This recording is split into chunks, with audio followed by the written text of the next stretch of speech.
क्या आपको लगता है कि संजय दत्त अगर सही समय पे उसने कॉल ली होती उस एक्टर ने तो 93 के ब्लास्ट रोके जा सकते? मेरा मानना यही है, that was one of the लीम ऑफ माय आर्गुमेंट। अच्छा, कि अगर संजय दत्त को एक, देखिए मैं ये पहले साफ करना चाहता हूं आपके व्यूअर्स के लिए, प्लीज सर, कि ऐसा कोई संजय दत्त की टेररिस्ट नहीं है। पहली बात तो ये थोड़ा सा बचपना उस पे आंख पे था, थोड़ा उसको अट्रैक्शन था ये वेपनरी का, और उस जमाने में भाई लोग उनसे संबंध रखने का एक बड़ा शौक था, बड़े बड़े लोगों का शौक था। मेरे भाई से पहचाने, भाई की पहचान है, भाई का कॉल आ गया, मैं दुबई में चला गया। ये बड़े बड़े एक्टर्स की, आप बॉलीवुड की किसी की भी हिस्ट्री निकालो, ये भाई लोगों से संबंध रखना उनका बड़ा एक बड़प्पन का लक्षण था। तो ये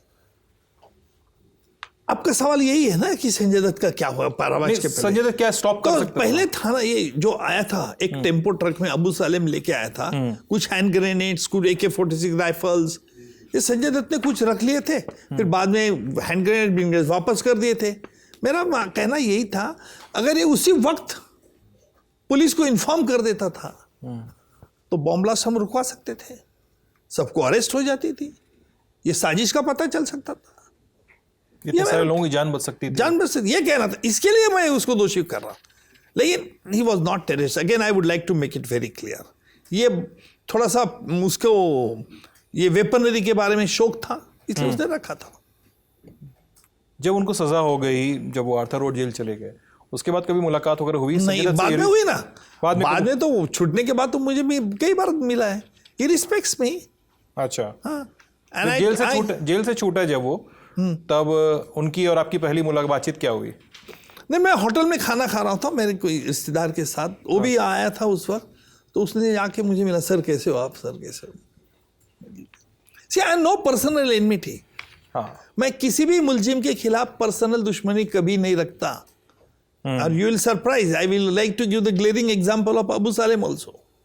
हाँ, बताइए सर। अबू सालेम, प्रदीप जैन का मर्डर होने के बाद अबू सालेम उस वक्त तो दुबई में था।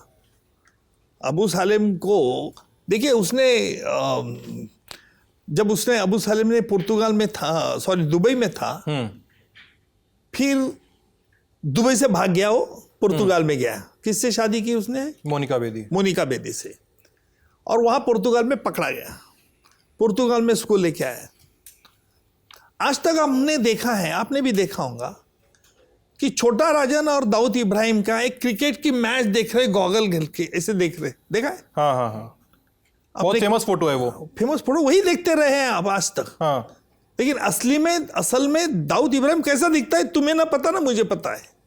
पता है क्या? देखा ही नहीं हम लोगों ने, वो देखा ही, वही एक पिक्चर देखे। छोटा राजन का वही एक पिक्चर आपने देखा है, करेक्ट?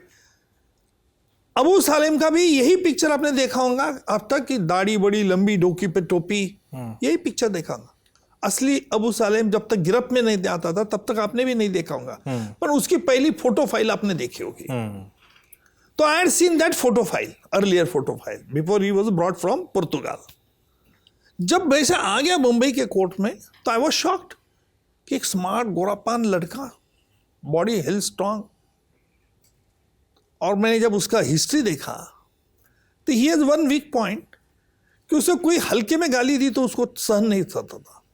मतलब मजाक में भी कोई गाली देगा तो नहीं पसंद? नहीं, बिल्कुल नहीं पसंद करता था उसको। बस से भाई ये दादा, ये गैंगस्टर लोगों का एक रुतबा अलग रहता है ना, कि हमको कैसे गाली दे दिया टाइप का होता होगा। हाँ, तो मैंने कहा कि अब यार तू इतना अच्छा दिख रहा है, तूने बॉडी एक्सरसाइज करता है, मोनिका तुझसे प्यार की, तुझसे शादी की, तो इस तरह से उससे बात करता था।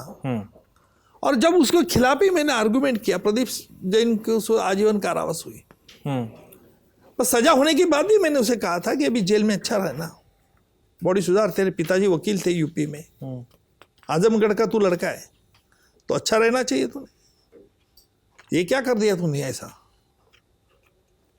वो देखता था, मैंने उसके खिलाफ के सराय मीर का भी हम लोग की बात हो रही थी ना, मैं गांव का नाम भूला, सराय मीर का था। तो I used to talk him very nicely, because I no personal enmity, मेरी पर्सनल एनमिटी, हेट्रेड कोई रहने का सवाल ही नहीं, किसी को मुलजिम के खिलाफ नहीं रखता हूं। और उस कुछ दिनों के बाद जब मैं बीमार था, तब उसने जेल से लेटर भेजा कि आपकी तबीयत कैसी है, क्या है? आप बिलीव करेंगे, मेरे पास वो लेटर भी है। अच्छा, हाँ, बिलीव करेंगे? देखिए, एक मुलजिम जिसको मेरे हाथ से सजा, मेरे हाथ से मैंने सजा करवाने के लिए बहुत तगड़ा आर्गुमेंट की, दलील पेश की। He is a merchant of death, ऐसा मैंने उसको उपाधि दी थी। उसको उस वक्त बुरा लगा, लेकिन बाद में जब उसे पता चला कि मुझे बीमार हूं, तो he wrote a letter from the jail under his own handwriting और सिग्नेचर। इसका मतलब क्या है? इसका मतलब यही है कि मैं बड़ा डॉन हूं, यानी कानून का।